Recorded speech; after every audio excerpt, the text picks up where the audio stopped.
Cinema నాకు నచ్చలేదు భయ్య. ఫస్ట్ హాఫ్ అయితే అసలు నచ్చలేదు. ఎందుకు? సెకండ్ హాఫ్ అంటే రొటీన్ అనిపించింది. అంటే వాళ్ళు చెప్పిన దానికి వాళ్ళు ఇచ్చిన హైప్‌కి అసలు సంబంధం లేదు. సెకండ్ హాఫ్ అయితే ప్రభాస్ వచ్చిన ఎపిసోడ్‌లో అయితే సినిమాని లేపింది.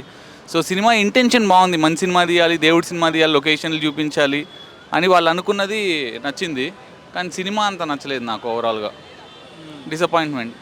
అంటే ఏమైంది సినిమాలో ఏం స్టోరీ లేదా? ఏమైంది అసలు? స్టోరీ ఉంది కానీ ఇంకా ఉన్న స్టోరీని బెటర్గా చూపించి ఉండొచ్చు అని అనిపించింది. సో అంటే అనవసరమైన సాంగ్స్ వస్తాయి, లవ్ సాంగ్స్ వస్తాయి. దేవుడి సినిమాని ప్రొజెక్ట్ చేసుకొని మా లవ్ సాంగ్లు వచ్చేది, లేకుంటే కంటిన్యూటీ మిస్టేక్స్, ఆ యాక్షన్ సీక్వెన్సెస్ తెలిసిపోతూ ఉంటుంది. ఇదేదో సీరియల్ యాక్షన్లో ఉన్నట్టు ఉంటుంది. గ్రీన్ స్క్రీన్లో ఉన్న చోట సరిగా సీజీ సరిగా చేయలేదు. మన ఆదిపురుష్ లాగా అట్లా అనిపిస్తుంది. ఆదిపురుష్ వేరే, ఆదిపురుష్ కంప్లీట్లీ వేరే. సో ఇది రియల్ స్టోరీ కదా. సో ఆదిపురుష్ సీజీ వేరేలాగా ఉంటుంది.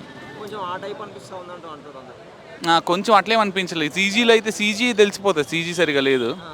సో అది ఇంకా ప్రభాస్ గారు ఎట్లా రోల్? ప్రభాస్ వచ్చినప్పుడు థియేటర్ లేసింది పైకి ఒక్కసారిగా. సో ప్రభాసే హైలైట్ సినిమాలో. సో అట్లీస్ట్ ఉన్నంత వరకు స్టోరీ కూడా అప్పుడు బాగా రన్ అవుతుంది, కొంచెం ఒళ్ళు దగ్గర పెట్టుకొని తీసినట్లు అనిపించింది. సో అదర్వైజ్ సినిమా నాకైతే పర్సనల్గా డిసప్పాయింట్మెంట్. ఎందుకంటే లోపల కూడా చాలా తక్కువ మంది ఎంజాయ్ చేశారు.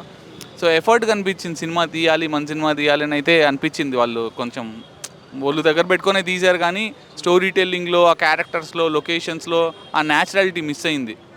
యాక్టింగ్లో కానీ స్క్రిప్ట్ యాక్టింగ్ అందరూ కష్టపడే చేస్తారు. ఎవరైనా ఇంత పెద్ద సినిమా తీసి ఇంత డబ్బులు పెట్టినప్పుడు కష్టపడి మంచి సినిమా తీయాలని అనుకుంటారు.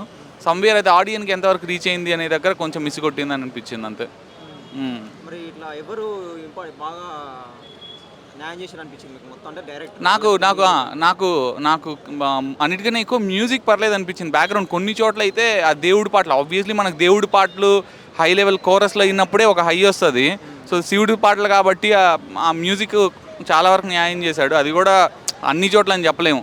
కొన్ని చోట్ల ప్రభాస్ వచ్చిన చోట, మోహన్ లాల్ వచ్చిన చోట, ఇట్లా కొన్ని చోట్ల అక్షయ్ కుమార్ కానీ మోహన్ లాల్ కానీ అక్షయ్ కుమార్ చాలా తక్కువ ఉన్నాడు. అక్షయ్ కుమార్ ఉన్న చోట్ల కూడా వెనకాల సీజీ తెలిసిపోతుంది. సో ఇది లో క్వాలిటీ సీజీ అని. చాలా చోట్ల సీజీ షాట్లు అయితే అసలు బాగాలేదు. హీరోయిన్ ఎట్లా చేసింది? హీరోయిన్ ఇద్దరు నయనతార ఉన్నది, కాజల్ అగర్వాల్ ఉన్నారు. నయనతార ఉందా?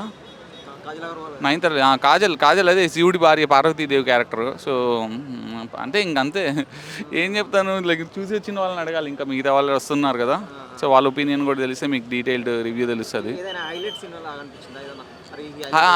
ఫస్ట్ హైలైట్ అయితే ప్రభాస్.